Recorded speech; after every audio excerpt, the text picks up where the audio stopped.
to it. That's crazy. We are. That's crazy. It automatically unmutes. All right, Pot of Gold, welcome back. I'm Brett. I'm here with Mike. Grant, the intern behind the glass, fresh off the Waste Management Open. LSU Baseball Season Preview Edition. Defending national Reigning, defending champions of the world, Jay Johnson and the LSU Tigers. Are we here? Are we good now? Yeah. Let's No, officially. the comments were already rolling through. No, that it was good. We're good. The LOLs came through. No, As I was saying, which actually works out better. we weren't saying anything. That was a high level discussion on the pod. no, that when you guys baseball can't be privy to. baseball season is so long and you get so invested in it. We win a national championship, and you're like, I know I need to go rewatch some of this, but I've just gotten like 5 months of baseball. I need to take a breather, and then football just sneaks up on you, and you don't look at baseball season. And baseball's out of sight, out of mind at that point. Until now. Yeah. And so going back and watching some of the College World Series highlights, going back and watching that team, what an incredible 2025 team. Really looking forward to Friday night against Milwaukee. Even when we were over here for your birthday a couple weeks ago, after the Home Alone and the Tommy Boy on the outside TV laughing with the little kids, all of a sudden Grant gets an itch and he throws on LSU Arkansas, and it was honestly great. That was It good. was It was pretty solid. honestly, I was like, what the fuck is at that point? I was like, come on, Grant. Like, we had a vibe going, and then 10 minutes in, I was like, I'm locked in. Like, this is incredible. We were watching some highlights That there. game will pop up my feed pretty often, and I have to turn it on every time. I've been seeing a lot of Jared Jones smacks. It's been pretty nice to see. But we are here for our annual Grants baseball preview. So for those that have been a longtime listener of the podcast, by the way, 10 years coming up for this show, by the way. We've almost been doing this for a decade. That's crazy. It is. But for those that have been listening for We've a gone long through time, two coaches, two we've gone through football a few. coaches. Three. Well, this is three. This is three, Well, it's the We started, Ed Orgeron was was the our coach. first year. so it Mhm. is the I guess it's the third. Yeah. So anyway, but at one period when we were really humming, right before COVID, we did start a little bit of like a media group. We had multiple podcasts. One of them was, Wild Pitch. Wild Pitch. Wild Pitch. Grant had his own baseball podcast. But every year we kind of pay homage to that with a preview pod. We like to talk a big game about how we're going to do baseball a lot. And then typically this is the only baseball pod we do. Hopefully this year will be a little different. With Grant living an eighth of a mile down the road, that'll change. I may not be involved in as many of them, but you're going to hang with the boys. No, well, I'll be over here. But, sometimes if it's like you both got an open little Sunday after the game, maybe hop on for an hour. Appreciate the permission. No, I didn't say you could do that. I think that was permission. I'm saying that's logically something that I feel like could happen, where you guys watched a great series. Look, I'm making a promise now. I'm going to do my best effort to get involved this year. Well, you get involved at the right time. I know, but I want to be. It's tough to start from the beginning, though, because we hit slumps, and it's like, I've been out. I was out last year at a certain period. I just want to be in the mix. But what I need for you guys to do is use the group chat as the baseball and not be like, oh, let's just text because like Brett's not watching. Or like eye emojis. Because I'm going to. If someone's not like, oh, wow, this is a good game on ESPN Plus, SEC Network Plus, 2:30, and I'm just not going to remember. I get it. But if the boys are chatting about it, I'm not doing anything. I'm going to put it on. Put it on. I'm getting rid of my TV subscription. Very good. It's just every other streaming service. I know, right?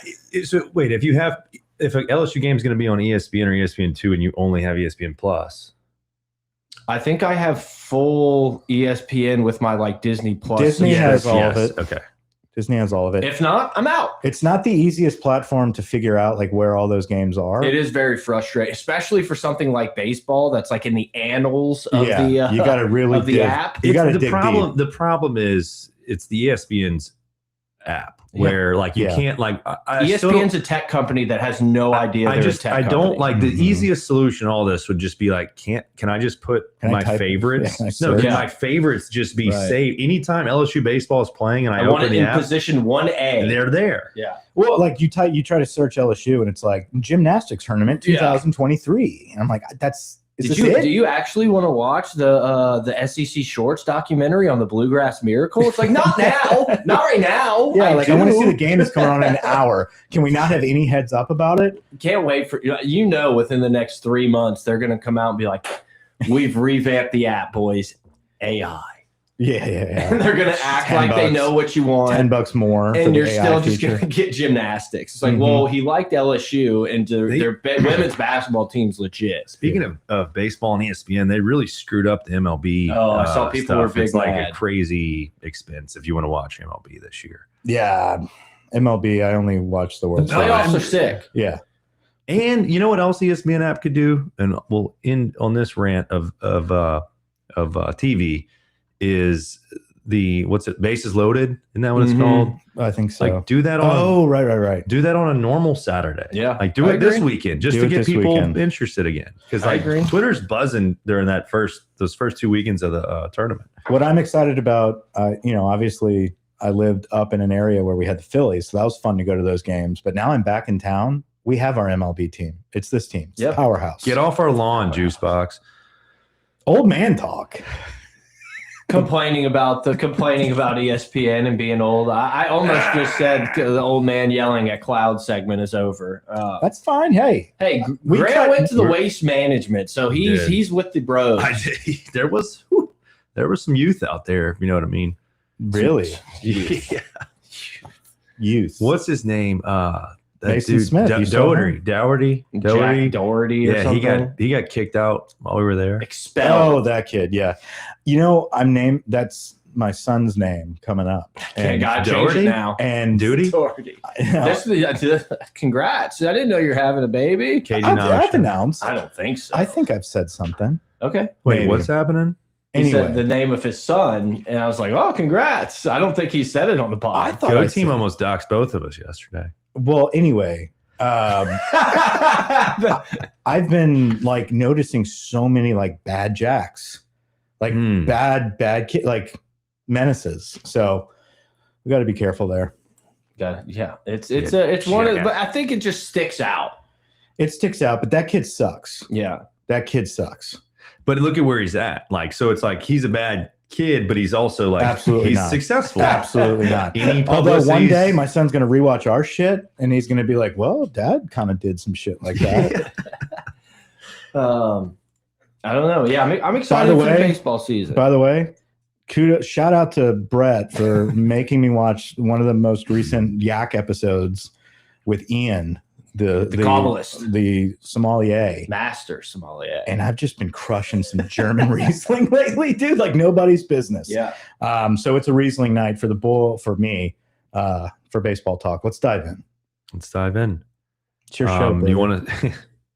Would you like to start? What are we doing? You want to do our projected lineups? You want to go through the roster? No, that's what I'm saying. We'd go through the roster. Head coach or Jay Johnson, the GOAT. We start there. We're bringing back pretty much our entire staff. Same strength coach, head coach. Josh Jordan's coming back.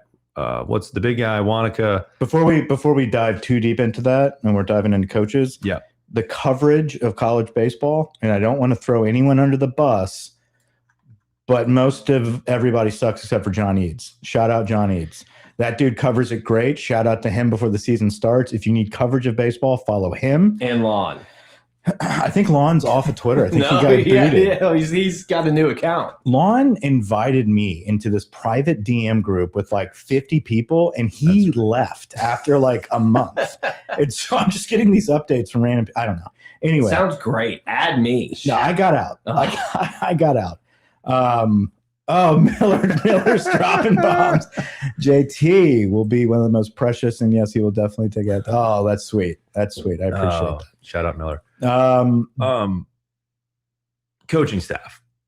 John Eads. I wanted to say the reason I thought that was because on his Twitter, his pinned video is Yesky with the cigar and the L, and I always see that video for the last few weeks.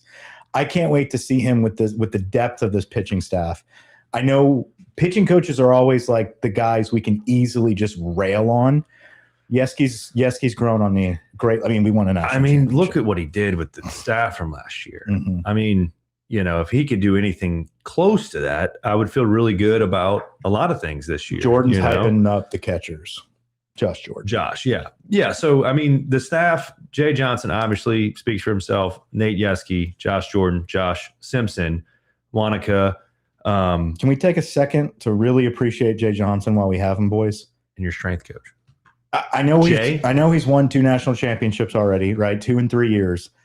If he makes a deep run this year, we have to start talking GOAT status. Dynasty. Yeah. I mean, all he needs to do. Vitello's gone. Yeah, the Saban of baseball is gone. He make it to Omaha every other year here on out. He's going to win. If he does that, he will win one more in that span. We just absolutely need to dig deep, ground ourselves, and understand that we're watching a golden era of college baseball. Yeah. We have the potential. We're not there yet, but when we were kids and into junior high, watching Skip retired right at that time. I didn't know we couldn't make the Omaha at that time in my life. Yeah. I thought we were an automatic qualifier. I think, was it Tulane or ULL? We lost that one time. I was like, holy shit, I didn't realize. I thought we just got to play the local team and go. Yeah. Yeah. I think it was Tulane. I think it was the year that Canizero. Yeah, I thought that was it. But then UL, when they all had their hair blonde and stuff, threw the bat in my in the hair. dugout. Yeah, but this is a period of time where Jay has earned the expectation that everyone has on Lane Kiffin now, where it's you make the playoffs or it's a bust. He's earned your viewership. You didn't watch Maneri ball. No. Right? God, no. Jay Johnson ball, we're in. No, I'm excited. I hope I can actually lock in and get into it. Jay's he's the workaholic, fun recruiter. He gets guys from all over the country, which we'll talk about that another day, but things are about to change in his favor again. He got gutted in the with the draft this year from high school prospects. Oh, did he? We should have had 2 to 3. He said that. Delino he's on record, word for word, saying we got gutted this year in the draft. Now we still have some good guys. Cerna, some of these pitchers that are coming in, some of the shortstops. Cerna's got an ass. Nice ass Braun. We'll get to that name. Everyone's excited about. But we still got some guys, but it's gonna. What my point is, it's gonna change here soon because the rumor is they're gonna do away with high school kids getting drafted. I saw that. Which that's when is that? In 2 years. They're saying 2 years from now. So if that happens, so we're gonna see a bunch of dudes that graduate early and all this shit. We're gonna see. So if we would have been able to sign, this could be the same for Arkansas and Tennessee and some of these other schools, but. If we would be able to have been able to sign every kid, is it still 3 years though? Is it you can't? It's 21 or 2. If you're 21 by your second year, you can go in the draft. If not, you have to play a third year. See, I feel like watching you work that wine is taking me out, Mike. I feel like if you're gonna force kids to go and not go from high school, I feel like you gotta change it to 2. I don't know. But I mean, that only benefits LSU. Maybe they would change that to 2, but who knows with all the new JUCO and transfer rules? That's a whole nother thing. I don't know. How much are baseball players making in NIL? I think all of that's.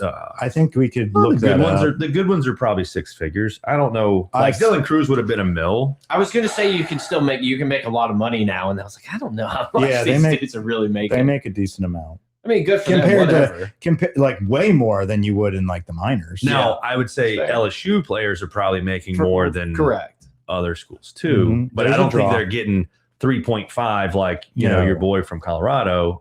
No, but I think they're all making well. They're doing well. I think they're making a little, and they're all getting full scholarships now. What if the Silicon Valley guy was just actually, here's $30 million for baseball? I mean, be great. We would be doing the MLB stuff and getting people who have played for the Marlins for a year come back to LSU. I saw Mr. Beast. Mr. Beast apparently is donating to ECU. Yeah, I saw that. Elon could do something really funny. Just donate to Elon. Yeah, give $1 billion to Elon and be like, I want to win. That would be hilarious. Yeah, make the mascots me. No, and Portnoy and Big Cat actually brought this up at one point, but honestly, I see a world where there is people who are you know what? I'm just going to give a D3 school $8 million and we're going to play like fantasy football essentially against each other. Yeah. And it's like a rich person's fantasy football if now they're like buying low-level college like Division III teams and shit. That would absolutely happen if it continued to be unregulated. Yeah. It would just be so funny. Yeah. All right. So sorry. First derailing of the night. This is your job. It's I try. Hey, look, to the people out there that may end up complaining, I tried to sit at the producer's chair tonight and let Grant take mic one. Let me make sure the mics aren't muted to begin the show. There's no chance in hell that the mics would have been muted. It's just a ritual from now on. Yep. Do you have a plan here? Do you have an outline? Yeah. Okay. Yeah. So I think let's just go right into positions. We'll start with the outfield, move into the infield, then to the pitching staff, and then some other projections. So I'm going to throw this up on the screen, this fancy graphic someone put together. So left field position group. We are going to see Chris Stanfield. He started pretty much every game, I think, except for 1 or 2 last year in center field.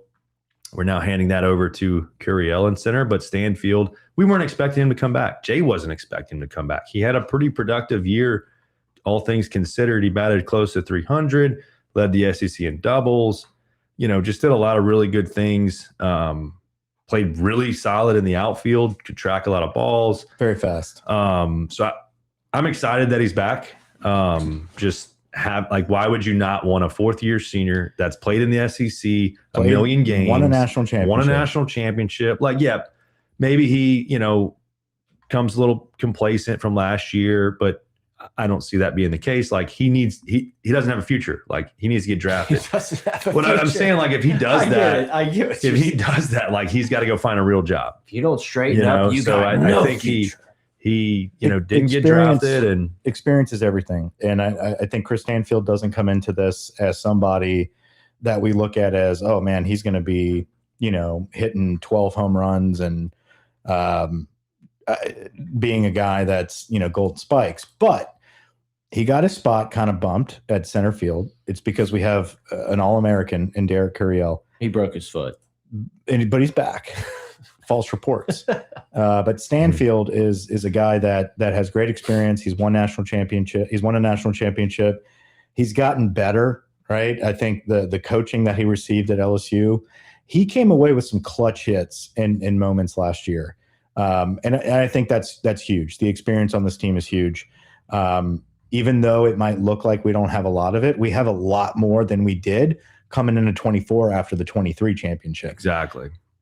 Yep. And Stanfield's one of those guys, right, where you might not expect much, but he's a solid, experienced piece that will always be out in the outfield, shagging balls. He'll be stealing bases. He's got a lot of speed. I think he'll steal a lot more bases. I think he only stole like 4 or 5 bases this year. If he's healthy, because I think he had a little bit of an injury earlier in the year last year and he didn't run as much. I think if he's healthy, we're gonna see him run. We're not gonna see him hit more than 2-3 home runs maybe. Yeah. And if he does, great, but I would rather just him get on base and the lead off or 9-hole, what he's been doing. And then your guy Harden's backing him up out there. We have our guy, Daniel Harden, very under the radar. Out of high school, smacking him around in the scrimmages. The word was, let me pull this back up. He's from Catholic High, from Prairieville. Went to McLennan Community College. I love the Catholics. So this cat, he last year at McLennan, he had 12 homers, 60 RBIs, 80 runs, 20 stolen bags. Pretty good. I mean, it's JUCO, but like it's pretty good numbers. Batted over 350. I mean, in any league you're playing in, you're going to bat 350. Like that's a few guys pretty on legit. This squad that were playing lesser competition that dominated. That we need to see if it translates. Like Reeves did. Yep. And then he came over and it was like, okay, you got a bat on you. Yep. It needs to have a little bit more pop, a little bit more strength, which we probably think he's gained that strength now. But the fielding has to improve, right? Yep. Simpson is a guy that played in a smaller league, dominated. We need to see it this year. Harden's one of those same type of guys. Really good JUCO. Let's see what he can do out here with us. I think it's great depth. You're going to see him. And he's pretty big, 6'2", almost 200 pounds, and he's a lefty. So adding another left-handed bat, this is the most lefties I've ever seen LSU have, I feel like, offensively. Let's move the center. A lot of lefties.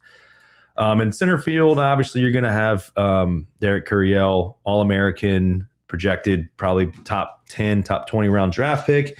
If he, draft eligible sophomore. And yeah, I mean, he's going to be the guy we lean on the most. He makes things happen. 6'2", 192. His weight last year, I think, was like 175, 180 maybe. He's gained like 15 to 20 pounds. He's put on some good muscle. Left-handed bat, takes a lot of pitches, walked a lot. Machine. He led, he might have led the SEC. I know he was in the top 5 probably in walks last year. And for a freshman to walk that much, pretty impressive. Discipline. Very disciplined. Very entertaining antics at the plate. Every single pitch, you got some, you got a lot of movements. You got he calls the pitches like he does the hand movements of the pitcher to call it like that was a curve. Look at me. That one was low. That's high. Nope, that's a ball, right? Like he has to explain what the pitch was. I'm sure that goes back to his days being trained by his dad, et cetera, where it's like, I want you to tell me what this was, right? Yeah. And so he gets in that rhythm. He's very, very regimented. Derek Curiel, we go as far as Derek Curiel brings us this year. I think he is. There's a handful of guys in the league this year. One of them is that Rocco guy at UCLA, like Chokolosky. Yeah, he's one of those. How'd you forget that? Well, I just remember the first name. No, I mean, I don't even know if that still is it Rocco or Rocco? I don't know what his first name is. I know his last name. Rock. I don't know. But like there's a couple guys that they're on really good teams, but if they have the years people are expecting, that team will go deep in Omaha. Derek Curiel is one of those guys. I'm excited to see what he can bring. I would like to see a little bit more pop in that bat, and his bat speed has certainly jumped since last year, quite a bit. So yeah, I mean, 20 doubles last year. That's a lot of doubles. That led the team, and I'm pretty sure was up there in the SEC. Only 7 home runs. But again, he got on base a lot, had a lot of hits, high average. Need to see that again. I would say he should get double-digit home runs. If he wants to be drafted in the top. What did he get last year? 8? 7. 7? Yeah. He banged the wall several times, but if he wants to be a top. If he wants to be a top 20 pick, you would think he needs to hit 10 to 12. I think 12 is a good and steal some more bags. I think this team, you're not going to see a lot of those 20 plus, but you're going to see a lot of those 12 to 15 range. And I think Curiel is certainly a guy that could get in that group. This team should break doubles records. We should hit a lot of doubles this year and home runs, but not as many. Curiel's best guy on the team. Moral of the story: center field. He's the best player. He's your best athlete, best player. Best overall, all the way around. And backing him up is freshman William Patrick. The guy can fly. He's from St. Frederick's in Monroe. St. Frederick's? St. Frederick's High School. He was ranked I've never heard of that. The number 121 prospect, and he decided to come to LSU. So, I mean, he's pretty good. One of the higher guys that we did get. Are these your projected backups? Yeah, okay. Who are your projected? Well, no, I didn't actually know. If you looked at all the scrimmages, he played center field almost every single scrimmage. Aside and from Harden was in left. And Harden was in left. Yeah, that's how you saw it. Okay. So I think the guy can fly.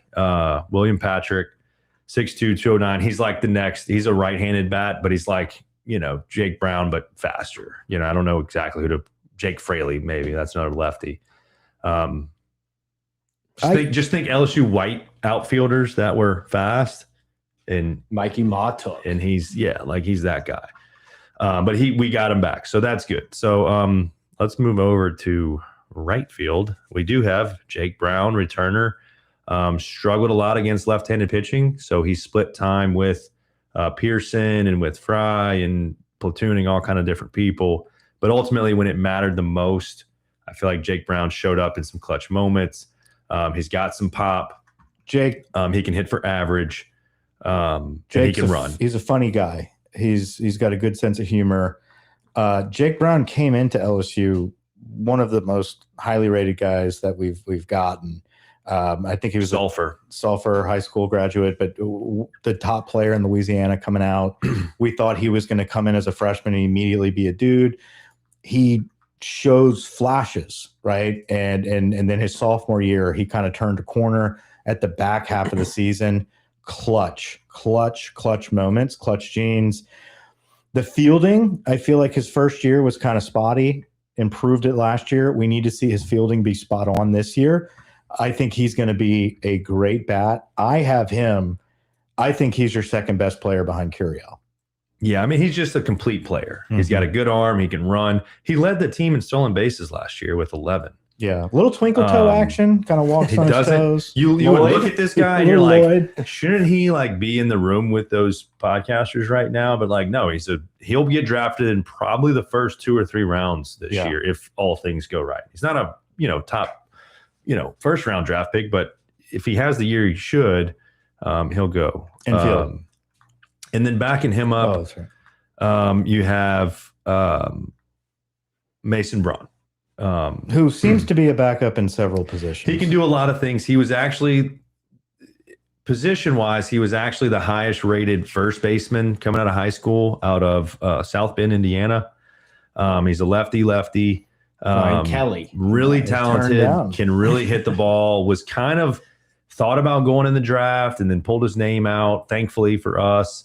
He will be on this list later on as we go through this because the guy can hit. Mm-hmm. So if you're a hitter, no matter what position you play, you're going to find a spot in the lineup some kind of way, and that's kind of why he's been more backing up in the outfield. I also think 6 foot's kind of being generous there. I think he's a little stocky guy. You think he's shorter than that? I mean, 213, that's bigger than any of the guys we've named. I think he's far. like 5'10", 5'11", 210, 213. Yeah, like he's you've had.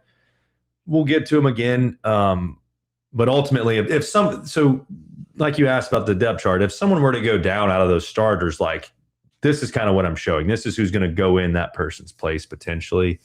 But he's a true freshman. These are your 6 outfielders. That's your 6 outfielders.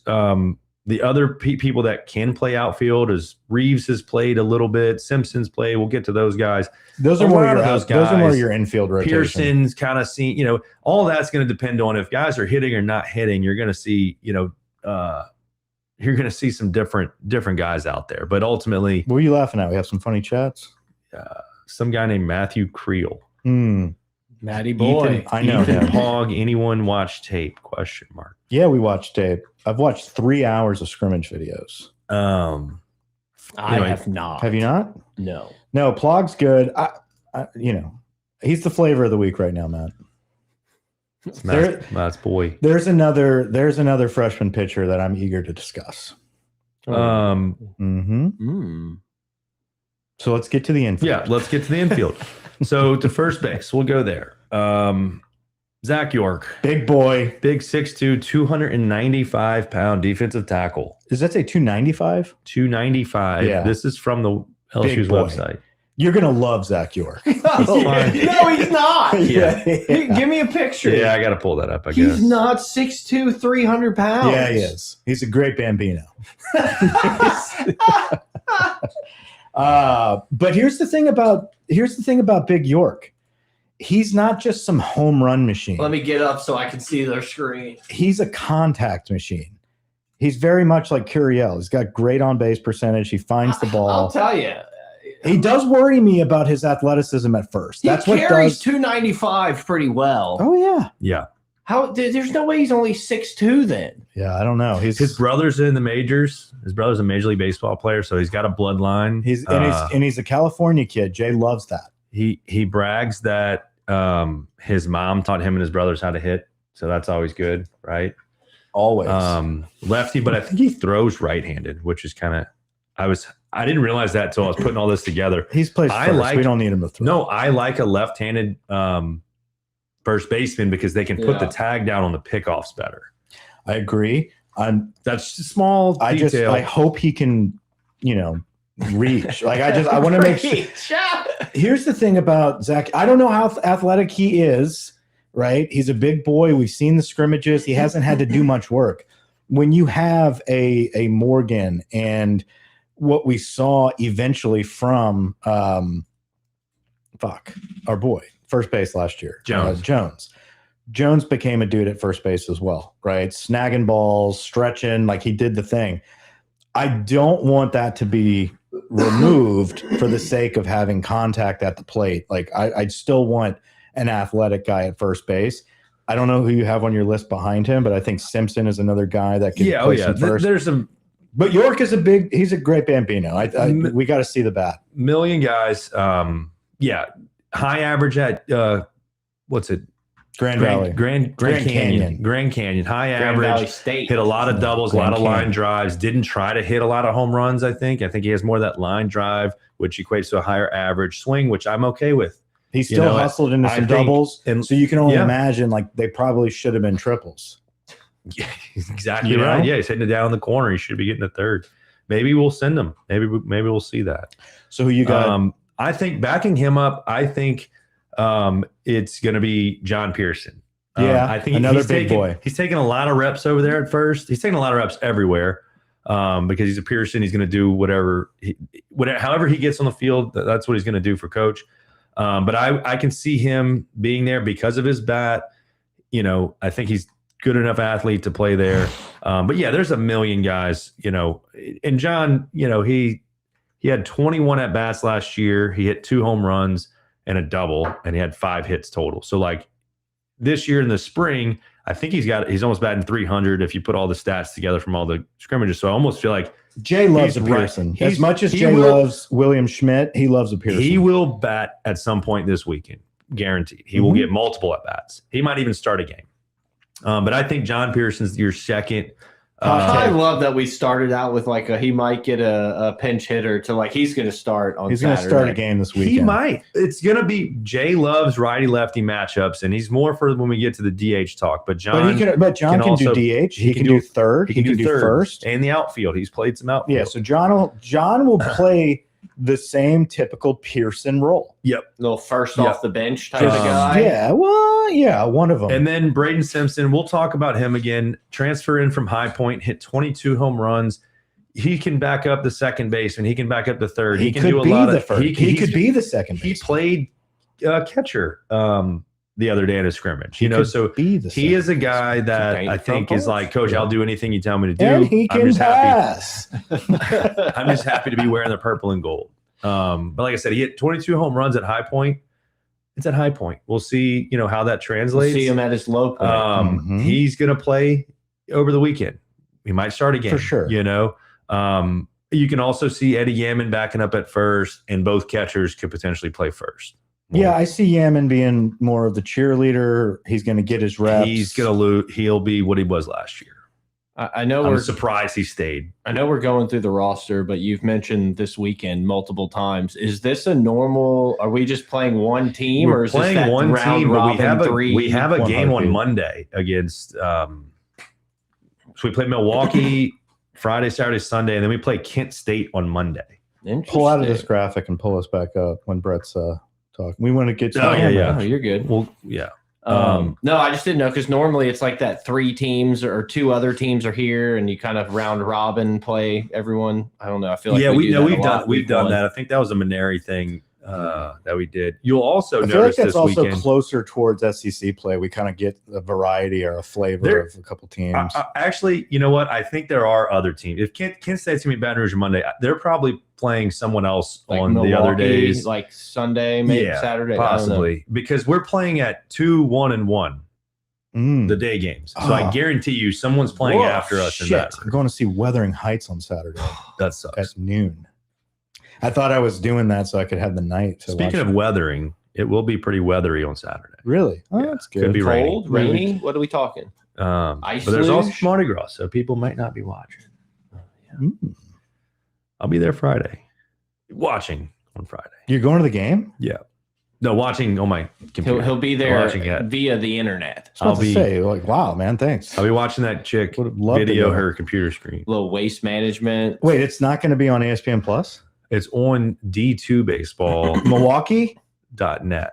Oh, what? God. What? I'm out. No, I thought that was only the Red Round Rock bullshit. No, I'm just kidding. It's on. It's Oh on, my I God! You definitely can't saw tell our ESPN listeners Plus. They're that. all on SEC Network Plus. Yeah. They're You all, can't tell. They're all What on if someone SEC turned it off right there? In disgust. Like they were That's just like, kind of "Fuck this! I'm out on baseball." kind of what we're. Thanks what for I the was pushing. download, like, and subscribe. He was going to the game, and it was on D2.com. Yeah, no, I'm going because there's no way to watch it except with a D2 subscription. Like, just put my mind in a pretzel Yeah. on how my weekend's gonna go. I was like, I could have sworn I It's saw going the to be snippet. on your ESPN app. I got it. No, That's we what can you get need to SEC Network Plus. We don't have to old man Yeah. TV talk again.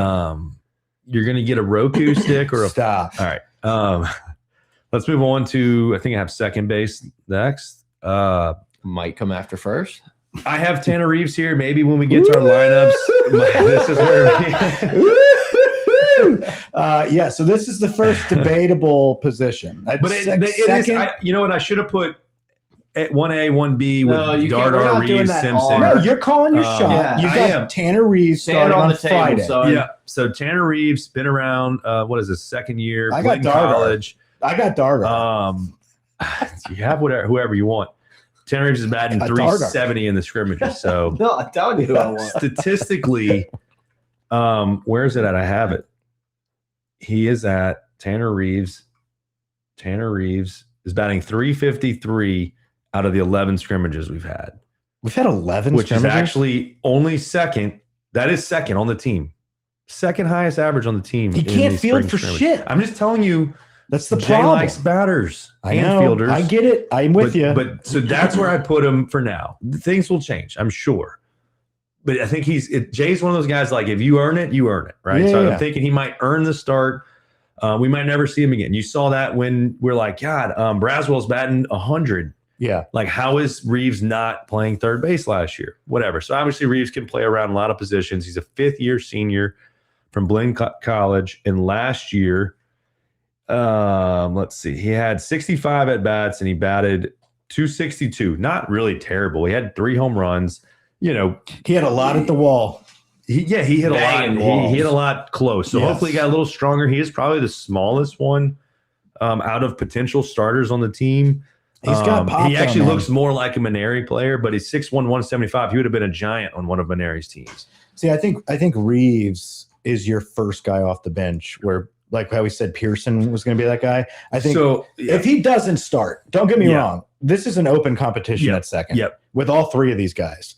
I think Reeves has obviously the leg up with experience on the team. Dardar and Simpson are transfers. So Reeves Yep. obviously may get the first crack. My projection for Dardar being the second base starter is based on his potential and the power that Reeves he's just close. But maybe this is the year that he's been in the weight room. Maybe he's got some more pop to the bat. We've seen that with this program where guys come in and slowly but surely, like, they start to get it right. And Reeves could be that guy. I don't doubt that for a second. The thing that's interesting here is the Simpson thing. Yeah, Simpson fills in behind almost every player. Simpson's an athlete. Simpson's an athlete. He can hit the ball. I mean, but before we get to him, back to Dardar, because I think that is the two-man. Simpson, actually, let's talk about Simpson. Mm-hmm. All these different people have Simpson as the top 5 second ranked baseman second in the baseman in the country. country. Yeah, it's weird. And I'm like, I hope, like, I want either Simpson or Dardar to take the job. Not that I don't want Reeves to be the guy, but I feel like Dardar should be the guy, or Reeves should be the guy, just statistically speaking. Thank you, sir. Dardar, from what I have heard, has been the best in the field Defensively, out of these guys. Yeah, but he's also- hungry. but he played big ball, right? We're not talking Blaine College, and we're not Big talking 12. Wherever Simpson played. He played at Kansas State, and he hit a bomb off of Cade Anderson last year. I mean, And like, a double off of somebody else. yeah. So, like, he's got good big game experience. That's why I like Dardar based on what we've seen in the past. Yeah. What You like saying Dardar. exactly You know where Dardar's from? Hometown? here? He's from Mandeville. Good for him. Yeah. Where'd he go to His school? mom, Brother Martin or Holy Cross? he went Defector to across the lake. One of those two. he went to Holy Cross. Yeah. Yeah. He gave the nose up to St. Paul's in Mandeville. He's like, I'm not dealing with Respect. this. I'm not dealing with this. Honestly, respect. I'm that. going to Kansas State. No, I think he went to Columbia out of high school. He went to New York. Manhattan, Columbia. and then he went to Manhattan. No, Columbia. Yeah, University. But he went Manhattan. in Manhattan, and then he went to Ivy League. You ever heard of it? But then he went to Manhattan, Kansas. Yes, I see what you're doing. Yeah. But I thought I would see from these scrimmages a little, like, for me to buy Simpson, I thought I would need to see him come out of these scrimmages as like, hey, you got to watch out for this Simpson kid. And we're not there. He just hasn't done that yet. No. It could happen, right? He's the most athletic out of them. He's got the most home runs based on his, college career at a smaller school. A lot of potential. I think it's Dardar and Reeves battling it out. Reeves probably gets the nod due to being a returning national champion. But I think Dardar's been better in the field, and he has a solid bat. We'll see. Open comp at second. He shortstop. Well, Steven.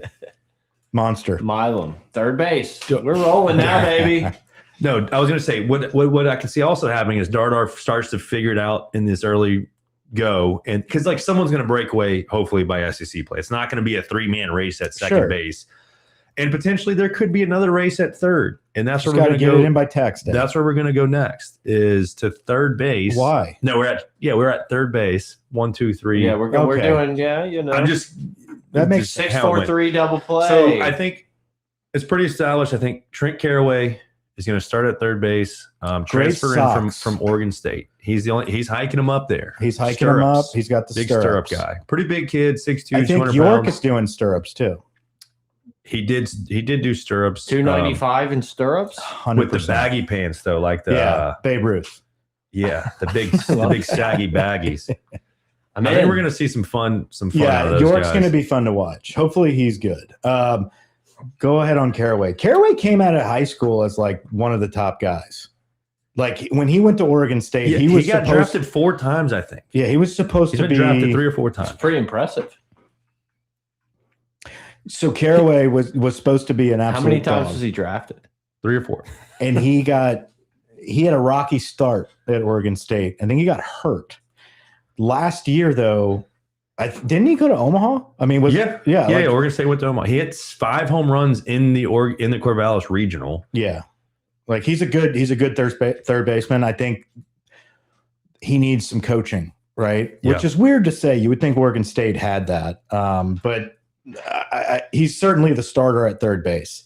I don't think he is in the same conversation piece just yet as a guy like, Stephen Milam or, York coming in at first base or any of the outfielders aside from Stanny. But he's a guy that is a good fielder. He is technically sound. He is your typical, like, this guy's not going to let balls go through at third base. Knock on wood. I'm sure he's going to look like shit. First game, weekend. error.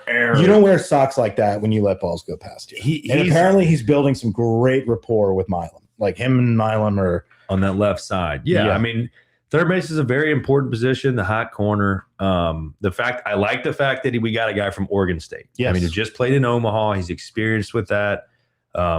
No matter what their history is. Big as baseball is right now, Oregon State's right there with the best of them. Always. And he batted 267, 15 doubles, 12 home runs, like pretty serviceable numbers. But when it mattered, he came up clutch in the was postseason. Huge. Yeah, so that's what I like to see. I think he's a little bit of a project for Jay Johnson. Saw him, was like, I can fix that guy, just like he did with Stanfield and Braswell the year before.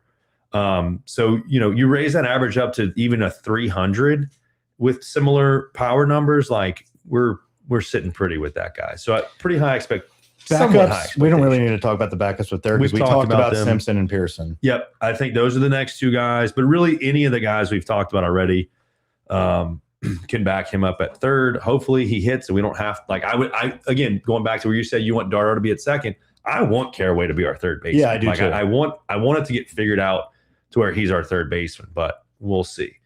And then over to shortstop, Brett, we'll let you take this one. Milam, Stephen returning Milam. national champion. What's his nickname? Hot Tots. Monster. Yeah, Monster Milam. Monster Milam. He's been balling in the scrimmages. Yeah. He's been hitting it out of the park. This is cool to see. He's, your most experienced infielder. Emotional leader. I mean, just solid as a rock. Great. I mean, the double play action with Stephen Milam. sprinting to second, launching himself forward, whipping it into first. Final outs of the national championship. It's beautiful. I love Stephen Milam. Everyone loves Stephen Milam. Even people that don't watch a lot of baseball know Stephen Milam. He's hard to pull against a guy like Stephen. Yeah, Milam. And he's friends with Lil Yachty. I think he's a rapper, like Mr. Bunny. So no, who's backing up? Well, real quick, I expect a pretty big year. He batted .320 as a true freshman, started at second the year before. Last year, .295, and most of that average came late in the season where he turned it up. I think we benched him against Ole Miss in the SEC tournament last year, and I think that pissed him off. Yeah. And then from that day forward, he turned it up. Mr. Clutch. Now, what I really like about Milam that sets him apart from a lot of other shortstops is he doesn't let a bad at bat take away his fielding.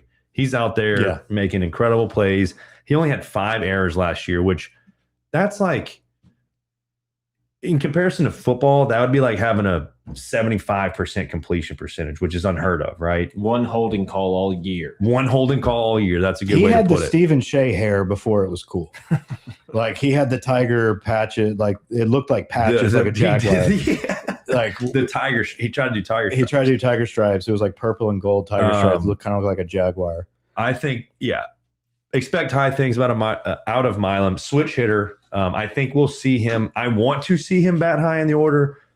I don't know. We'll see. Your projected order, we're going to get into that. There. And then backing up Milam, we have Jack Ruckert, and Ethan Kloss. Ruckert, hometown boy, Baton Rouge. I think he's also from Catholic High. Yeah, he is. He is. Where else do you think he's from? Dunham? He's from Catholic High School. Yes, he plays baseball. Told you. And then Ethan Kloss from Las Vegas. I think those guys are what and what. They may or may not redshirt. Those are your second base and shortstop future. They're gonna play. Yeah, one of those guys probably will have 3 at bats this year. And I don't know which one. I think 3. I put Ruckert. I think more than that. Who knows? There's a lot of this weekend. Ruckert's had a better spring than But Kloss came in as like a higher rated guy, right? I think so. Because he's from Vegas. They have a lot of like tournaments and stuff out there. Showcases. That's what I was going to say. Showboats, and that just they both bat left-handed. Ruckert was actually 83rd, and Kloss was 105. Okay. So all right. Anyway, so that's your transfer portal guy. That's your infield. Catcher. Now let's talk about catcher. Let's talk about catcher. Cade Arambidi. Breakout. This is his year. Breakout. Look out for this cat. And he's not draft eligible, so he's got another year, but this is the year. This guy can be as good as he wants to be. 6'3", 210 out of Houston, Texas. Or Tomball. Same thing. He's a dog. He's an absolute dog. I can't wait to watch Arambidi break out. I think he had a good – it was good for him not to be thrown into the fire too much. Like, I think he had just enough development. Just enough at bats. He batted .240, 4 home runs last year, and 62 at bats. I think that was just enough to get his feet wet. He saw some big moments, played against a 5th-year guy in Hernandez, got to learn from someone like that how to just kind of be a guy back there. And Arambidi has cannon arm, big frame, can hit the ball a mile, breakout year, like you said. Honestly, pulling in Luis Hernandez last year was equally as important. His production and getting us through the national championship was equally as important as it was for the development of Cade Arambidi. Yeah. Like that whole process of because any other year, like in the Maneri years, et cetera, Cade probably starts as a freshman and goes through some massive growing pains. And we're just like, maybe transfer. He was supposed to be this dog, like all that. Yeah. We perfectly got him groomed. And now he comes in this year as a guy that we're expecting to break out. And then you've got a guy behind him, his twin brother, same situation, but he's going to have to wait it out 2 years. Yep. So now the good thing is Cerna will start a game also this weekend because we play Friday, Saturday, Sunday, Monday. Cerna's going to play a lot. He will most definitely play early in the season. We'll see it as the season goes on. Hopefully, Arambidi can stay healthy. And I think that's something Jay's going to be cognizant of. All right, we're playing a midweek game. Let's let Cerna get some at bat. Just like we did last year, let's get him 50, 60 at bats this year total. This year with Cade Arambidi and Omar Cerna as your two catchers is phenomenal, right? Then you look at next season with those two coming back for another year. Someone can DH. If everything goes as planned, right, and they turn out how we hope they turn out, that could be the best two-man, like 1-2 catchers we've maybe ever had. I think what'll end up happening is we're losing our entire outfield next year, right? Mm-hmm. So guys like Braun, and there's just going to be a lot going on in the position players and in the outfield next year. So one of these two is most likely going to DH, the other one's going to catch, and they're just going to keep flip-flopping. That would be the ideal world for next year. But I feel bad about something real quick. It just popped in my head. Yeah. I did say a lot of the baseball pods have not been great, and shout out to John Eads. There is a guy, he's going solo recently, that is actually doing pretty decent. Oh, Jordy Collada? No. Solo, you can't hear him? No. His name's like Jason or Jason Jordan. I don't know. I forgot his name, but it's Inside LSU Baseball on Twitter. You sent me a few of his tweets. The inside. Yeah. But he's got like a little show now, and it's I don't think you were dogging the podcast. It was more just like the media coverage in general. It was the media coverage in general. I just didn't want anybody to get butthurt over it because we never know who's listening. Because now, like with being LSU winning all these national championships, those guys. Are you serious? There's a lot of guys putting a lot of stuff out there on baseball. Not that we know anything. This is just for fun. No. But you may not. But there are a few guys that are putting out really good content. And Yemen's gonna be the third catcher. Yemen's gonna be the third. That's a great one. That's a great one too. Aaron Beatty and Omar Cerna. Omar Cerna, I can't talk enough about the physique. Big guy. Cade Aaron Beatty as well. His fielding, like his catching ability over the scrimmages and some of these throwouts, like from the knees, just whipping it in there to second base on target. When your coach is bragging about it and like retweeting videos and it's not Lane Kiffin, that's a big deal. Big deal. All right, let's dive in. Let's go to. Speaking of 1-2 punch, give me a Friday, Saturday starter. That's actually that comes right after this slide right here. Okay. Oh, DH. Okay. DH real quick. I have Mason Braun DHing. So do I. He's batting. Make it a consensus. He's the leading hitter in all the spring scrimmages. Everyone's drooling over this guy. He's batting .440 in his 11 scrimmages, which is absurd for a true freshman in facing SEC pitching. We'll see how it goes. But when you're that hot, Jay's putting you in the lineup. I don't see a way that he's not in the lineup on Friday. Kind of reminds me of like a little Gavin Dugas. Yeah, I could see that. Mm-hmm. Probably a little bit more. Dugas was actually, he was a shortstop. He was pretty athletic, but I don't think Braun's a shortstop, but I feel like you remember early on, like Dugas had some of those stocky. Like, oh, he's a freshman and he's got some pop to the bat. He's doing good in the scrimmages. I think this guy's even bigger, actually. I think this guy's much better than Gavin Dugas will be. I'm just saying, like, where Gavin Dugas kind of ended up being, I feel like that's who you have coming in as a freshman with Mason Braun. He was, where's Braun? He was 64th prospect, overall prospect. Yeah, he looks really good. He was pretty high. York had from South Bend. South Bend. York had a lot of good things to say about him the other day. He said the ball just jumps off the bat. Is that who he was saying? Like, how do you keep him out of the lineup? I did see that clip. Yeah, and he's like, that kid's going to be really, really good. Yeah, and then backing him up, Simpson. Whoever else is hitting is going to be. It could be Cerna, it could be Simpson, it could be Pearson, it could be Cerna, it could be Reeves, could be Harden, it could be Dardar, it could be a lot of. Well, Dardar's going to be starting at second base. Could be Reeves. It could be a lot of those guys. Let's get into the pitches. So instead of going through all the pitchers, we don't have to explain each one. Let's do our projected pitchers, and because you wanted us to have like projections, right? So I just put we don't have to go through each. There's a few I want to highlight on some of these slides. Yeah, you want to have the 6. He made slides. Let him do it. We might have. Let me put up what I think the weekend rotation is going to be. Okay, and we'll talk but this from is yours. And then you know what? Yeah, it's your show. It might be. But you asked me to get mine. That's all I'm saying. That's a great debate. Okay. So this is my weekend rotation. I think we're going to see. You know what? It's your show. Then why did I fucking do any work? You asked me to do this. This is going to be Kason Evans on Friday, Cooper Moore on Saturday, and Cooper Williams on Sunday. That's kind of what I what I see, what I feel is going to. So you're going chalk. Yeah. No, I'm kidding. Chalk would be Schmidt. Chalk would be Schmidt on Sunday, and that's what I have. But Cooper Williams, go ahead. I'm just saying, I switched. I had Schmidt there up until the last he threw 8 Ks the other day. Who? Peaking to Williams? No, I thought more about us not having a single lefty in the rotation. Okay. I think Jay is going to really want to have a lefty in the rotation. And it leaves the door open for if Kaysen isn't Kaysen, then you can bring in Schmidt, in another role. And that's what my next slide's about. I'm not concerned with Kaysen's scrimmage stuff recently. I'm not concerned. Yeah, I'm not super concerned, but also what he did in his other role was incredible. Yeah, it's like, can we? And I know we talked about this, right? Where we've seen LSU go through this pattern before, where we have guys that are young closers that make a name for themselves, and they move up to that starting role, and it's not the same. Hess, Fontenot, but and correct me if I'm wrong. I don't think Hess and Fontenot or Mattiot or any of those guys actually had starting performances in the postseason and pitched not like that 100+ pitches. Yeah, not like that. And dominated. So he's done it, right? Can he do it week in and week out? Can he handle the Friday night pressure week in and week out for 8 innings? Can he go top to bottom for a full game in 9 innings? Who knows?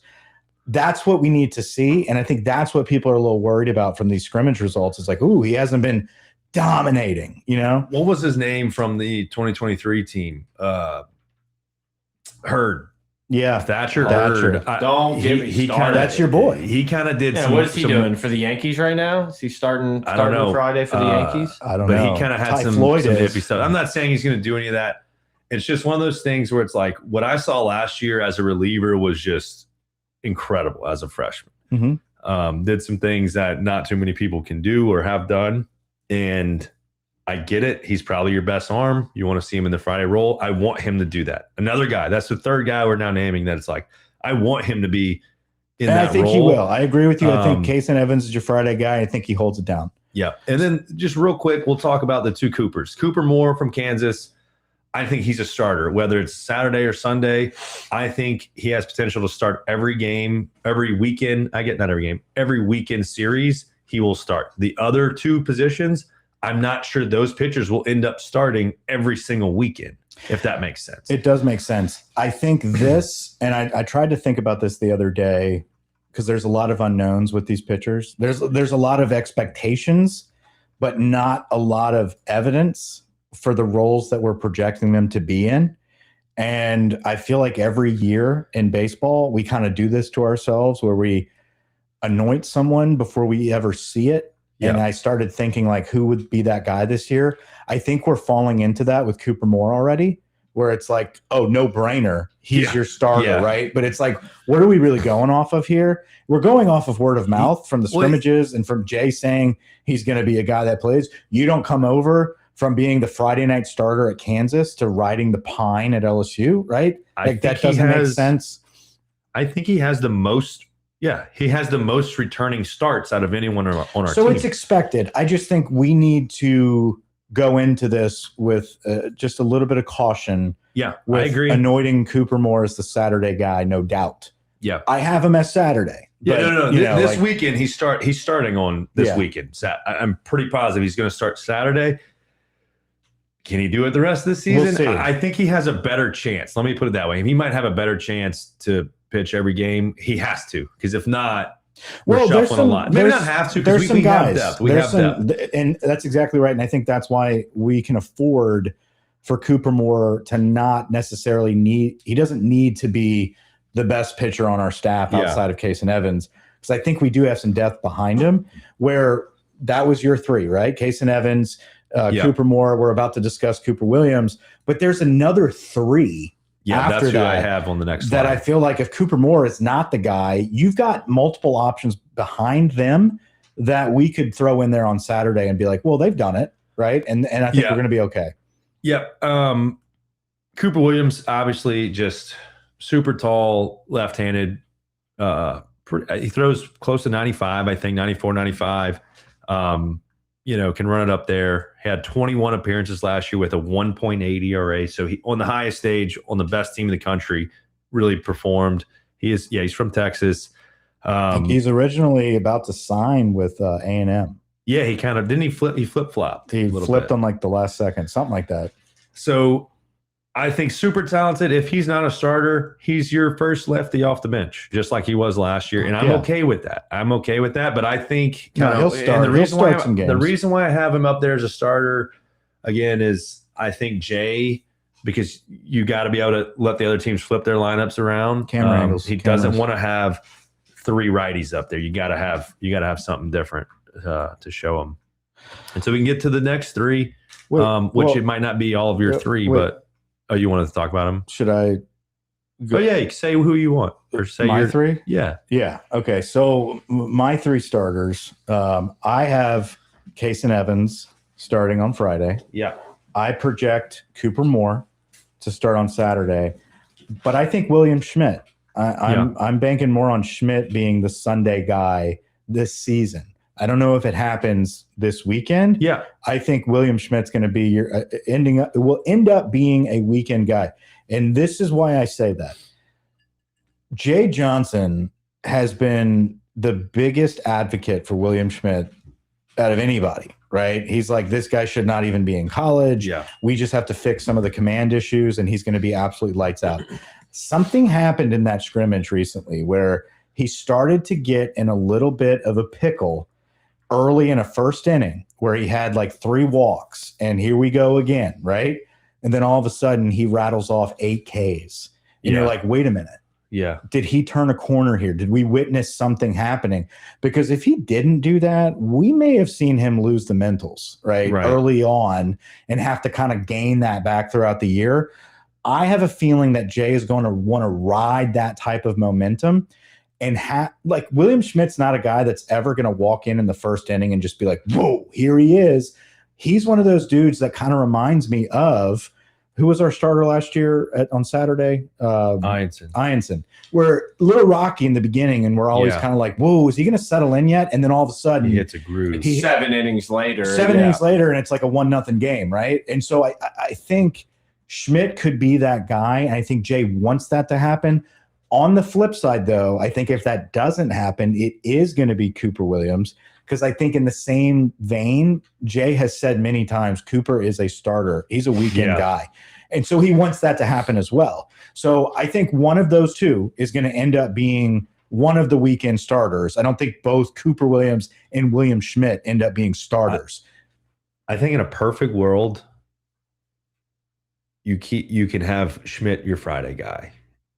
In a perfect world. And Evans is your 4th starter, your long relief, your closer, whatever, just like last year. And you're sicko. You're sicko that doesn't need to start. And if I'm the coach on the other side, if he hadn't pitched yet that weekend, I am scared shitless if I don't have a lead yet. Because and then you get to Omaha and he's like starting a game and you're just like, we have no shot. Yeah. Well, then for us. We're good. Yeah. And the other team's just like shaking in their boots. Right. That's their best guy. But no, Schmidt, look, he's going to go to your next round. So you got Schmidt as like the next man. See, that's where this weekend's a little off.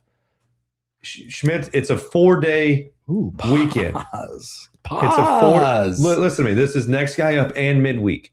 So when we're talking about, I thought you said give me 6 starters. You said give me your weekend starters and then your next 3 starters. Yeah, these are potentially 3 more starters. I didn't think weekend, but I didn't think of midweek. These are potentially the next 3 starters. Okay, that's fine. We'll stick with that.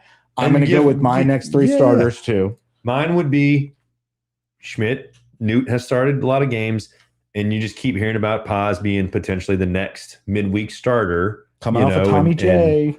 Might not be ready to start. But he's a guy, you know. So that's kind of what I threw out there. Newt can do anything. You want Newt to go start a game, he's going to start a game. You want him to come in relief, he's going to come in relief.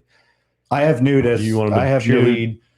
I have Newt as my 4th guy, right? So we both kind of flip flop Schmidt and Williams, right? So obviously Williams is my next guy and like my number 4, right? Like so if I had to say 6 starters and all 6 of them can start a weekend, I think Williams is my next guy. I have Newt right after that. I think Jaden Newt is a guy that we hope can eventually, like if we needed Jaden Newt to be a Saturday starter, I feel like we're getting to a point where we could do that. That's what I'm hoping for if we had to do that.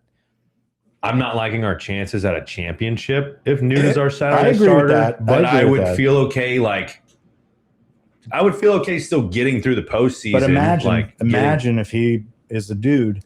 If Newt's the dude, he came out of high school. Like, yeah, he's gotten better and better, and they've been working him in the scrimmages. Yeah, so. that would be great. But I also like a big, intimidating guy to come out of the pen and give you 3 solid innings when one of your starters struggles. Like that's a weapon. And we showed that last year. I agree.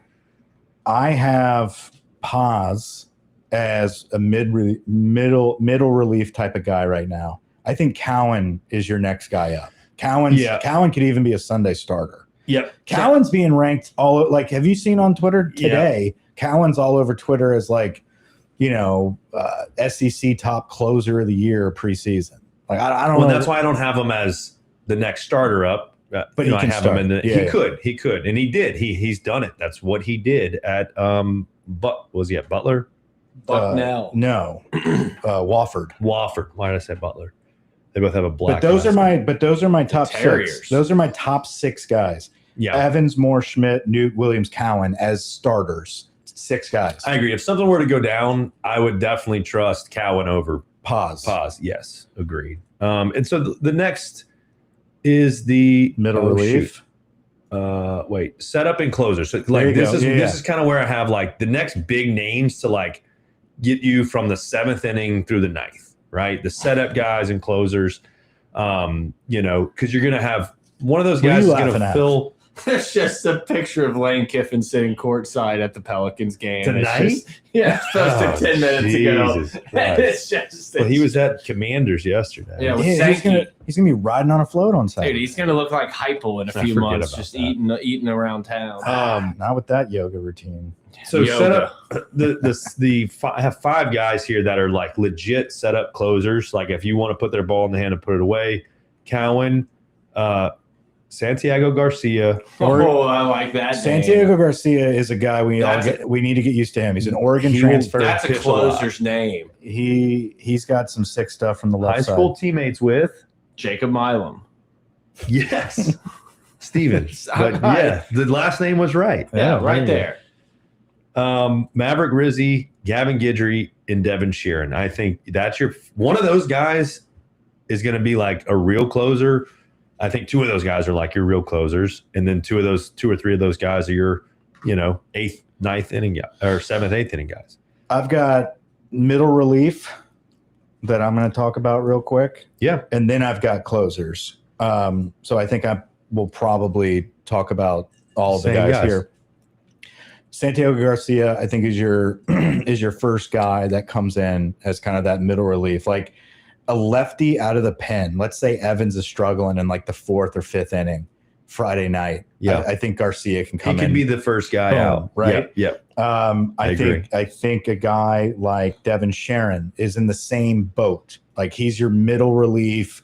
I don't know if Sheeran is like, I would love for him to be a closer. I think he's got good pop. I don't know if he's the guy we trust to shut it down just yet, but I think he's a guy that he throws almost 100. Yeah, so I think that's why we're putting him in that. Yeah, the mindset from Jay, I'm sure, and Yeski is like, look, you're a max effort pitcher. You're a Chase Shores. You give when that guy, the dude is 6'5". He might be even bigger. Yeah, he's 6'5", 255. Yeah. That's a giant person. Big guy. And so I think he gives it his all. He's over there just. He's the guy we were hoping made it back for the postseason last year. Right. He had an injury. He tore his ACL. So it wasn't like he had any kind of crazy Tommy John injuries. Right. So his arm should be healthy. And so he can throw it 100 miles an hour, 98, 97, somewhere in there. And so the hope would be, hey, train yourself to give us, 6 outs. Yeah. Right. Yeah, and that's 30 pitches. That's whatever kind of where I have him. And to your point, he could be a closer as well. I just have him as kind of like, we might see him more than that closer role. I just wanted to mention him because he was on the team. Yeah, I think he's gonna. I think he's gonna have a big role. I think this next guy, Theophilus, the freshman, where is he from? Ohio? Catholic Yeah, High. Cincinnati. Yeah. So Cincinnati, Ohio. What's his first name? Zion. Theophilus. He was making people look. We got some names, boy. He was making folks look silly in multiple scrimmages. People were raving about him. When I say people, John Eads likes him a lot. I think, and he's a lefty. So Theophilus, I see him as a guy that could be a closer, that freshman type of guy that Jay likes to kind of throw in there in big moments, like he did with Case and Evans, like he did with Cooper Williams. I think Theophilus is that next young guy with Paz. Obviously, I'm talking Paz here in just a second, but Paz and Theophilus are your two young guys that I think are going to have big roles, whether it's closer or middle relief. Paz is the next guy. He's been a dog. I think he'll be a Friday night type of guy if he continues to develop like he's supposed to. Lackenmeyer is the other guy, the transfer that we got from North Dakota State. I think he's a guy that's going to come in middle relief. He's a lefty, another lefty. And then lastly, in that middle range is Connor Binge. I think Binge is another one that's got good experience. They've leaned on him a lot in the scrimmages. He's done okay. So Garcia, Sharon, Theophilus, Lackenmeyer, Paz, and Binge are your middle group. The closers, I've got Rizzi and Guidry as your two like solid closers. Yeah. And then potentially one of those, Paz or Theophilus, to kind of rotate down for that closer role. Where do you have Cowan realistically coming in the games? Is he still going to follow up on Friday behind Evans? Like, you know what I mean? Or is he I think he's going to battle for a starting spot. And if he doesn't break into one of the, like, because if Moore's shaky, if Schmidt's shaky, if William, like, I think he's competing in that. For Saturday, Sunday. He's competing for he's competing in that. Yeah. If that doesn't happen, I think, honestly, I think there's no limits to what Cowan can do. So I don't really know. If I'm betting on it, my bet is that he is not a closer because I think you don't need him to be. I think Guidry and Rizzi and Sharon. He's either the first man. He's your first righty out. Or he's second to last guy, depending on the situation. I think you trust him. Yeah. He's kind of like a Newt. Like, where are we at in the lineup? He's kind of like a Newt in a sense, but I would trust him more. Oh, yeah. You know what I'm saying? So I think he's your first righty out of the pen, and I think Garcia is your first lefty out of the pen. I think Garcia and Cowan are kind of like those type of guys. I would trust him to go. If the 3 holes up and we're taking whoever out, I would definitely trust Cowan to go in there, especially if it's a righty, to go drop his nasty changeup in someone's face. But I'm super excited about Maverick Rizzi and Gavin Guidry. Yeah, Rizzi, I mean, that dude, Cape Cod, 6'9", 250, dominated. Absolute freak. What's his uncle's name? Or cousin, brother? Goose? I don't know. He's got a profession. He's one of his relatives is a big time pro, and I thought you would know this. No, I know he's got some bloodline in him, but I can't think off top. I know he's got a little purebred. But yeah, Guidry being back is probably the most least talked about thing coming into this season. Right. And could impact us the most. Yes. Gavin, if we get a fully back, fully healthy psychopath Gavin Guidry on the mound to close us out, we're looking like a pretty solid staff here. Like, we don't even need him. He's wearing number 8. Mm-hmm. That's the basically LSU or the football number 18.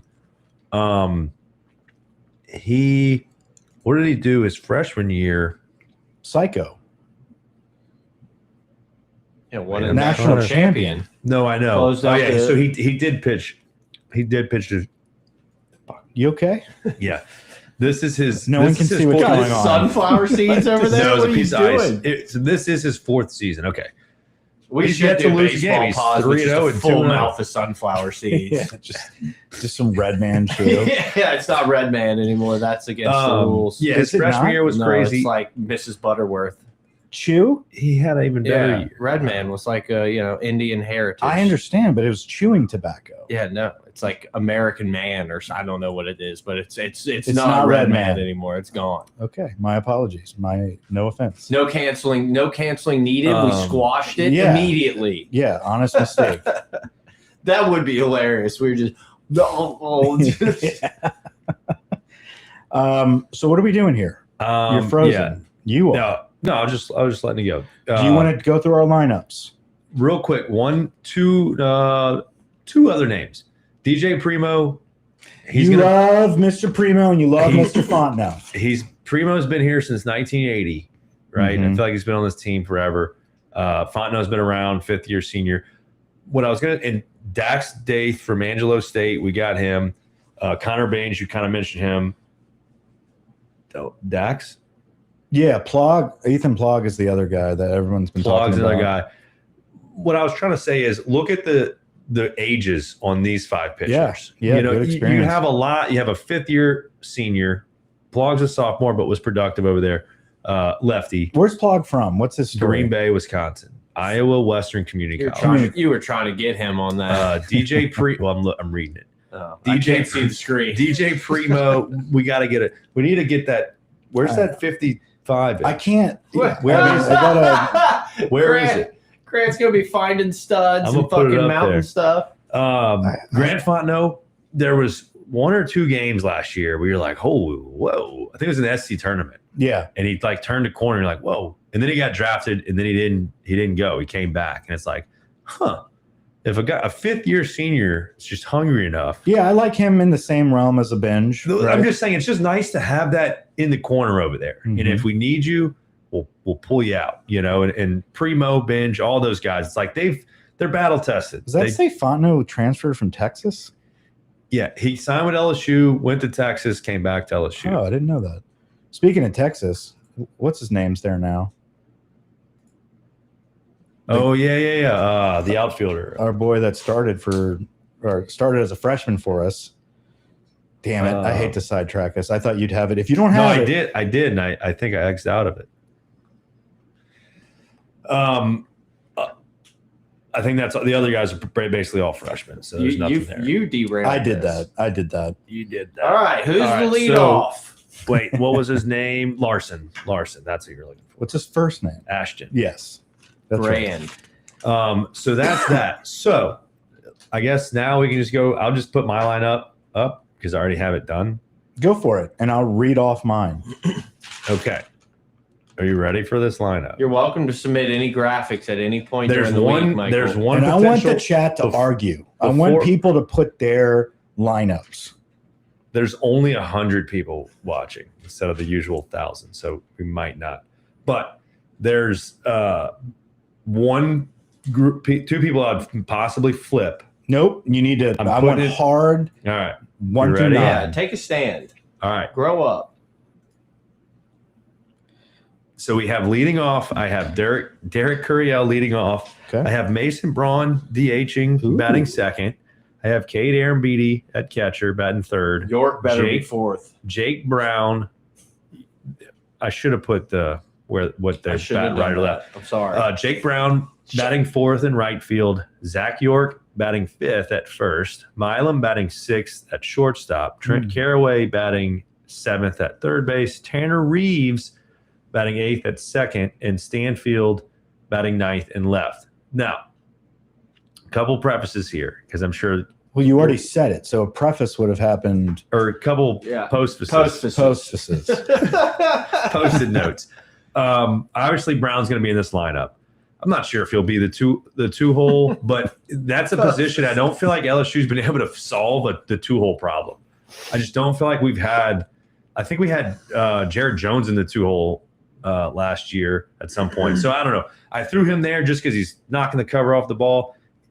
Part of me thinks I can see Tanner Reeves there. If Tanner Reeves is in the lineup, if he's actually starting, I can see Reeves there. This is more of my Friday prediction. Also, I chose this lineup because we're going to be facing a righty. Milwaukee's starter was like 9-1 last year. Every scrimmage, Reeves never batted below like 3. I know, and that's why I thought maybe he could be in the 2-hole. Right. Also, Arambeedi pretty much batted way up there. So he's a righty. So you're going to go lefty, Arambeedi righty. Brown lefty with York. Damn, I didn't do any of that.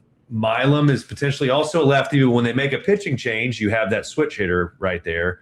Caraway righty, Reeves lefty, Stanfield righty. Okay. And then back to the order lefty. So Jay likes to play those games, and I put Brown ahead of York. I thought that was a little different potentially. York's batted a lot of 4-hole. Like, I want him to be the 4-hole and Brown to be the 5-hole. Mm-hmm. If you have someone 6'2", 295, he better be in the 4. But yes, I agree. Like, but I'll lose also, a I little feel Jay like Johnson respect if we got this dude at 6. one thing I always was taught or thought about was you go in a lineup, you go 1, 2, 3. Jake Brown's a 1, not that York's a 2. And Milam's a 3-hole hitter. And then you go one, like you separate into 1, 2, 3, 1, 2, 3, 1, 2, 3. That's old school. We're analytics. Yeah. Guys. So that's my I do lineup. want to remind everybody, once again, Zach York is a Bambino, but he's not just some fucking home run machine. Bust. Yeah. He hits for contact, right? So, but if you're giving me a bunch of line drive singles to the outfield and the 4-hole, that seems like some people are going to be crossing home plate. I agree.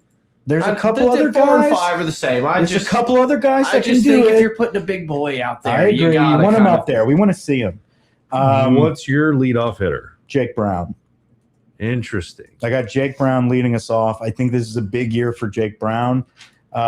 Jake Brown in the scrimmages so far, the last 4 scrimmages, he's hit 4th, 1st, and 4th. He's in that upper echelon. I think they want to get him on base. He can fly. He's got a lot of pop, and he sets up perfectly for Derek Curiel. I'm okay with that. Thank you. One thing, I want that, and I want you to tell me like good or bad. I don't like. I would like Curiel to move to 2-hole. Yes. I want him to be the 2-hole, and I don't want Stanfield to be the leadoff guy. Correct. I wish Milam could be like the leadoff or 2-hole guy, to be honest. But Curiel walks so much. Yeah. And you can do so much when he's guaranteed to get on at the leadoff spot. I That's kind of know. why I'm like, if it wasn't broke last year, he's your best hitter. Get him as many at-bats as possible. I feel like Jay on opening night is going to stick to his guns on that. But to what we've been saying this whole pod, like if as the season goes on, I would love to see Jake Brown as our leadoff hitter. If we can have a 1-2 of Jake Brown and then Curiel, That means good things are happening. good things are happening. That's my hope. Batting third, I have Aaron Beatty. Wait, you said I said Curiel. Curiel's 2. And then Aaron Beatty is my 3-hole. I think we both had that. Yeah, we do. Aaron Beatty has batted 3-hole the last 2 scrimmages. Before that, it was the 6th I don't hole. know how to Before spell that, it his was the name. 2nd hole. That's not how you spell his name. ARRAMBIDE, I think, something like that. Whatever. 4-hole, I have Milam.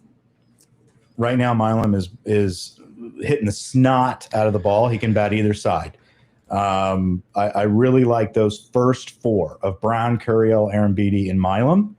And then I have York. I've got York in the 5. Then I have Dardar in the 6th hole, followed by Braun at DH in the 7th hole. Because I like the setup of having Dardar, who we're hopeful, right, can get moving. We expect York to do it. We're hopeful on Dardar. We've seen Braun, right? So you kind of have that. And I want DHing. DHing. I want that bottom half of the lineup to not be completely stagnant.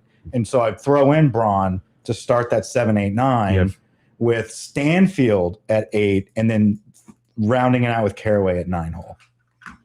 Yeah. I mean, I can see that. Not bad, huh? Gave a little thought to this. I like it. I was gonna have Braun in the 7-hole as well. But right, when I thought about lefty righty, Thatcher. I went with a lefty righty. So we'll see. So it's written down. We'll save it. I'm excited for this season. I think there's a lot of new guys to learn, a lot of new faces, but also a lot of guys we've been watching for years. Jake Brown, Stephen Milam, Curiel returns, Aaron Beatty returns, right? You've got a lot of those guys that we've been watching that are now leaders that we hope Stanfield, right? But like the juniors, right? Especially the juniors, like Brown and Milam, for instance, they have to be studs this year. They have to reach their full potential. If we can get the best out of Stephen Milam and Jake Brown, and you continue to get what you're getting out of Derek Curiel, you got to make up for a really talented team that's got really good big game experience. And then you supplement those pieces from the portal with York, with Caraway, everyone we've talked about. We've talked a long time with Simpson. Right. So that's our team. That's what we have looking at for 2026. I think Jay's done a great job with recruiting, not only high school, but this portal has been very specific. We'll see what happens. It's almost, I don't know. We're spoiled, right? Oh, I don't have it there. Could have been produced. No, it's on the next page. That's the problem. I need to move it up. Okay. It's almost a boring team. It's like, like last year we had Jared Jones or we've had Dylan Cruz. Like, yeah, Curiel's like kind of exciting. But that's why we need Milam and Jake Brown to be. I feel like we have a lot of like top 10 guys, but they're all 9 and 10. If that makes sense. Again, like we don't have a lot of 1s and 2s. Again, it's not going to be this year where we have, and it's going to be the first year, in my opinion, that we have a Jay Johnson team that doesn't have a 20-plus home run guy that's just this automatic bomber.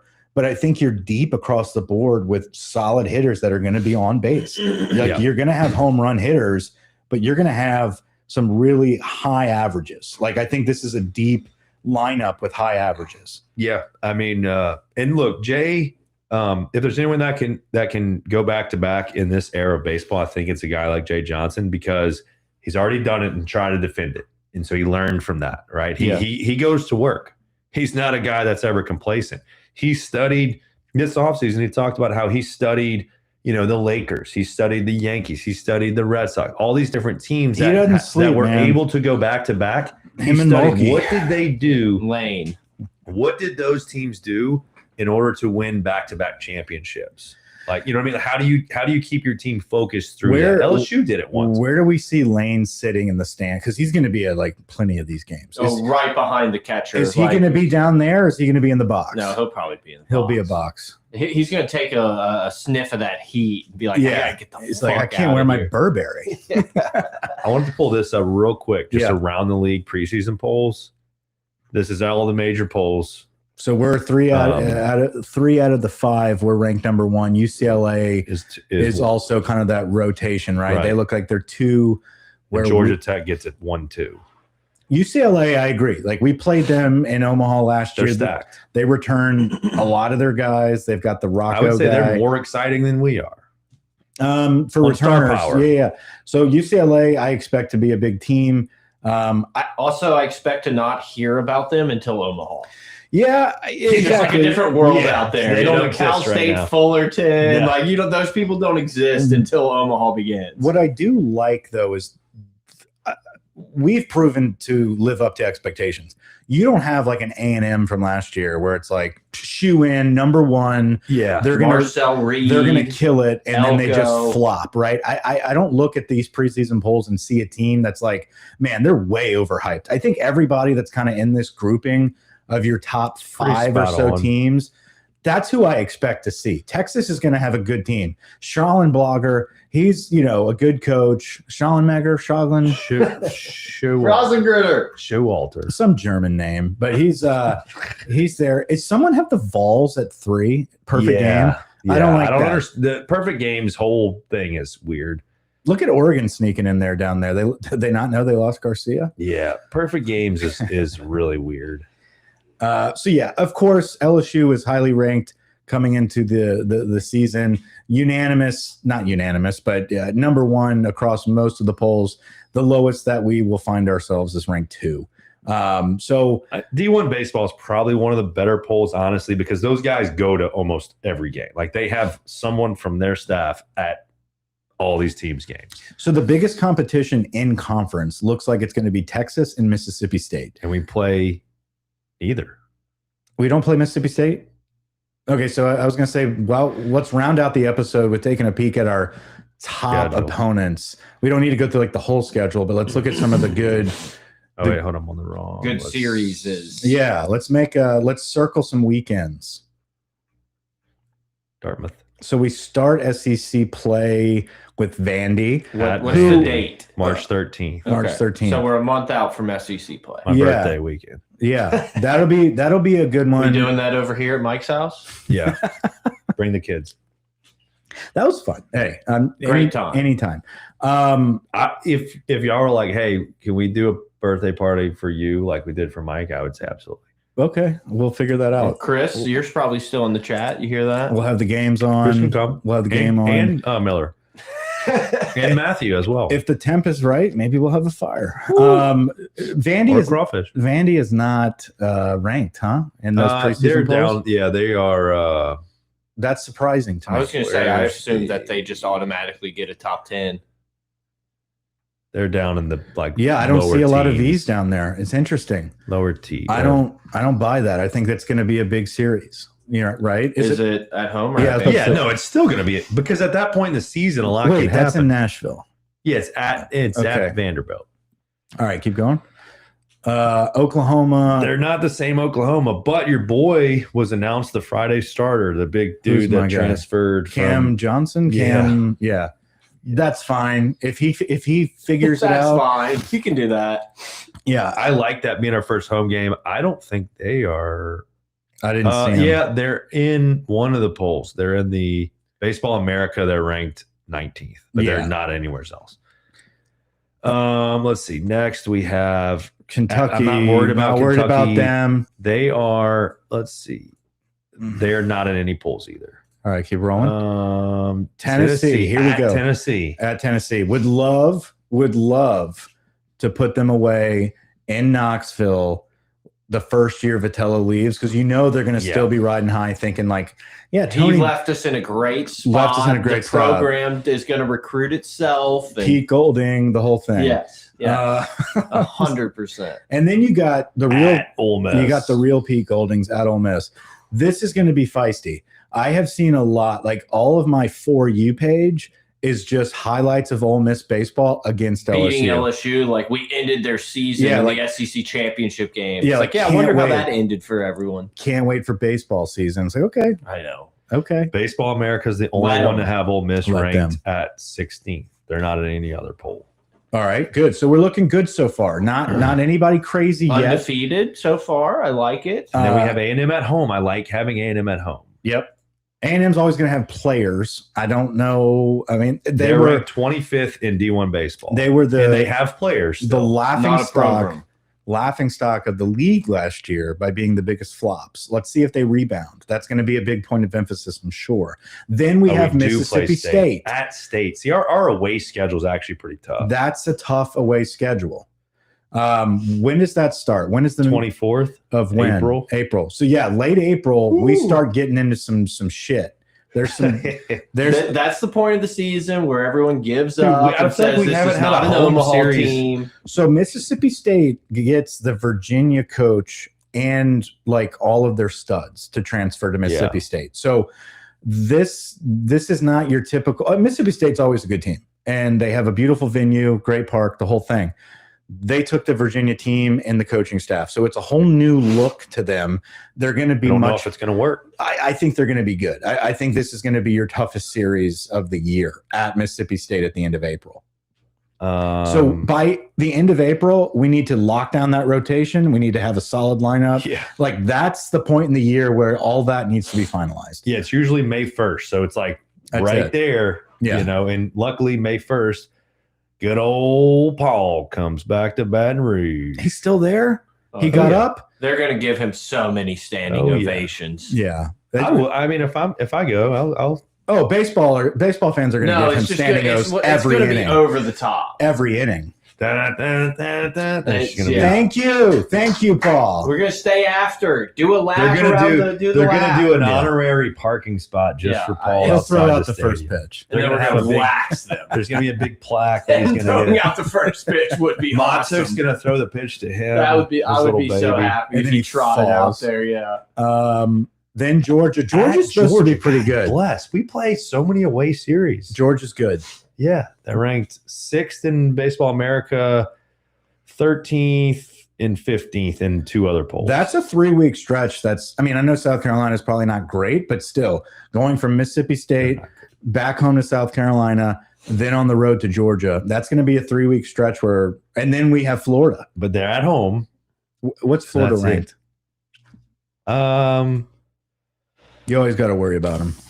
I was thinking the same thing before you mentioned. Oh, by the way, Kentucky is ranked in 2 polls. But where? 18 and 21. Yeah, not worried about that. Florida is not Oh yeah, they are. 13th, 12th, 16th, and 22nd. So they're all the.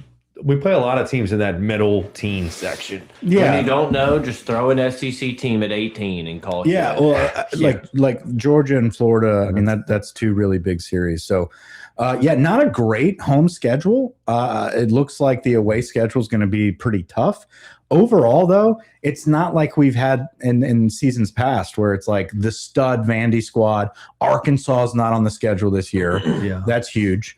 And Vitello's gone from Tennessee. So, like, Texas. We don't have Texas on the schedule either. We get Oklahoma. So Alabama. We don't have whatever. Alabama's never really scared me. Wait, do we? We don't. Saban's gone. In anything.